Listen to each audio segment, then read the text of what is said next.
Hi friends, இந்த வீடியோவில் பார்த்தீங்கன்னா நாணமும் மன அமைதியும் தரும் பெருமுக்கல் சிவன் கோயிலை பற்றி விரிவாக பார்க்க போகிறோம்.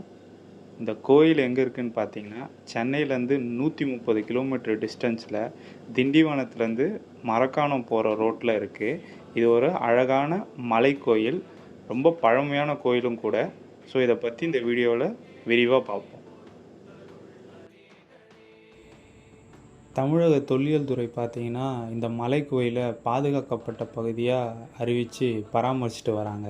அது ஏன்னு பார்த்தீங்கன்னா இங்கே 60க்கும் மேற்பட்ட பழங்கால கல்வெட்டுகள் இருக்குது. அதில் பார்த்திங்கன்னா குகை கிறுக்கல்கள்னு சொல்லிட்டு கிமு 4ஆம் நூற்றாண்டை சேர்ந்த கல்வெட்டுகளும், அதுக்கப்புறம் பார்த்திங்கன்னா வட்டெழுத்து கல்வெட்டுகள் மட்டும் 6 மற்றும் 7ஆம் நூற்றாண்டை சேர்ந்ததாகவும் இருக்குது. ஸோ அதை பாதுகாக்கும் வகையில் தான் நம்ம தமிழக தொல்லியல் துறை பார்த்திங்கன்னா இதை பாதுகாத்து பராமரிச்சுட்டு வராங்க. அது மட்டும் இல்லாமல் இந்த கோயிலுக்கு சோழர்கள் மற்றும் பாண்டியர்கள், காடவராயர்கள், சம்புவரையர்கள் மற்றும் விஜயநகர பேரரசுகள் திருப்பணி செஞ்சுருக்காங்க. அதுக்கான கல்வெட்டுகளும் பார்த்திங்கன்னா இந்த கோயிலே இருக்குது. இதிலே ரொம்ப பழமையான கல்வெட்டு எதுன்னு பார்த்திங்கன்னா விக்ரம சோழன் எழுப்பிய கல்வெட்டு தான். அது இந்த கோயிலை நிறுவி அதுக்கான கல்வெட்டை பார்த்திங்கன்னா அவர் கருவறைக்குள்ளே செதுக்கியிருக்காரு. இதுதான் இருக்கிறதுலே பழமையான கல்வெட்டு இந்த கோயிலில். அதுக்கப்புறம் பார்த்திங்கன்னா இந்த கோயிலை கற்கோயிலேருந்து செங்கல் கோயிலாக மாற்றினது பார்த்திங்கன்னா 1ஆம் குலோத்துங்க சோழன். அது மட்டும் இல்லாமல் இந்த கோயிலுக்கு பார்த்திங்கன்னா 2 வகையான வழி இருக்குது. முன்னாடி வழியாகவும் ஏறலாம், நீங்கள் பின்னாடி வழியாகவும் ஏறலாம். அது இல்லாமல் அந்த கோயிலில் பார்த்திங்கன்னா அர்த்த மண்டபம், முன் மண்டபம், பின் மண்டபம், திருச்சுற்று, தெப்பக்குளம், கருவறை, விநாயகர் சன்னதி, சீதா குகை, ஆஞ்சநேயர் சன்னதி, இந்த மாதிரி நிறைய முக்கியமான உள்ள சன்னதி இருக்குது. ஸோ நேரில் வந்தீங்கன்னா இது எல்லாத்தையும் ஒரு தடவை நீங்கள் பார்க்கலாம். ரொம்பவும் பழமை வாய்ந்த கோயில். நம்ம எல்லாருமே நிறைய ஃபேமஸான கோயிலுக்கு போய் பார்க்குறோம். ஆனால் இது மாதிரி பழமையான கோயிலுக்கும் நீங்கள் நேரில் பாருங்கள். இதெல்லாம் ரொம்ப பழமையான கோயில், பார்க்கவே ரொம்ப அழகாக இருக்கும். அதை தாண்டி முக்கியமாக பார்த்தீங்கன்னா மலை உச்சியிலேருந்து நீங்கள் ஈசனையும் இயற்கையும் ஒரு சேர உணரும்போது உங்களுக்கு கிடைக்கிற மகிழ்ச்சி இருக்குது, அது அளவற்றது. நீங்கள் நேரில் வந்தீங்கன்னா அதை உணரலாம். அது மட்டும் இல்லாமல் மலை மேலே பார்த்திங்கன்னா சிவன் கோயிலும், மலைக்கு கீழே அடிவாரத்தில் பார்த்திங்கன்னா காமாட்சி அம்மன் திருக்கோயிலும் இருக்குது. ஸோ நீங்கள் வந்தீங்கன்னா இது ரெண்டுத்தையும் ஒரேடியாக பார்க்கலாம். அதை தாண்டி முக்கியமாக இப்போ நம்ம பெருமுக்கல் என்று அழைக்கிற இந்த ஊர் பார்த்திங்கன்னா முற்காலத்தில் கங்கை கொண்ட நல்லூர் என்ற பெயரில் இருந்திருக்கு.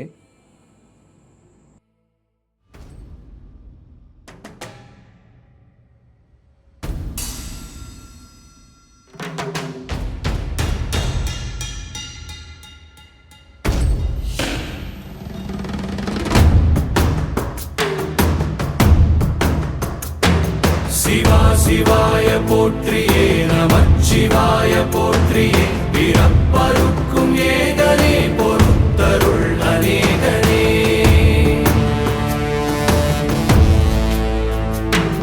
பரம்பொருள் உன்னாமத்தை கரங்குவித்து பாடினோம், இறப்பிலி உன் கால்களை சிறங்குவித்து தேடினோம்.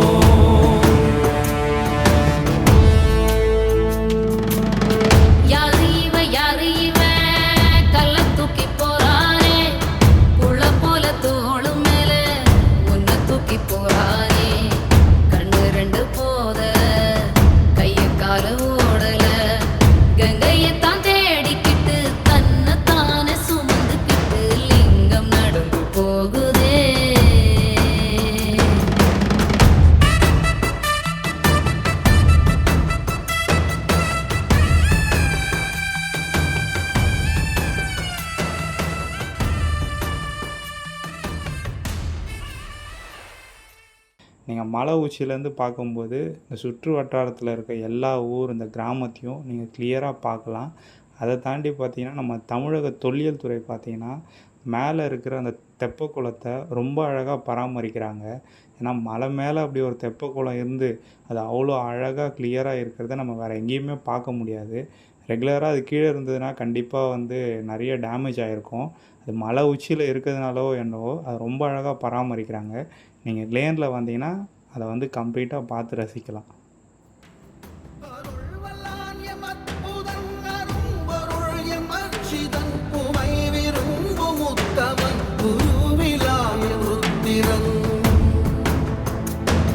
ஒளிர்விடும் எம் தேசனே குளிர்மலை தன் வாசனே எழில்மிகு எம் நேசனே அழித்தொழிக்கும் ஈசனே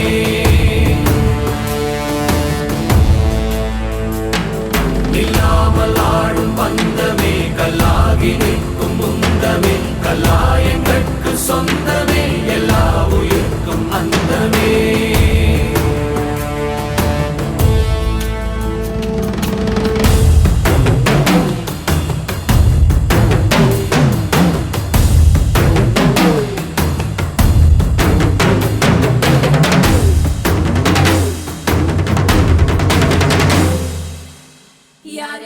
யாரு இவன் கல்ல தூக்கி போறானே புள்ள போல தோளு மேலே உன்னை தூக்கி போறானே கண்ணு ரெண்டு போதல கை கால ஓடல.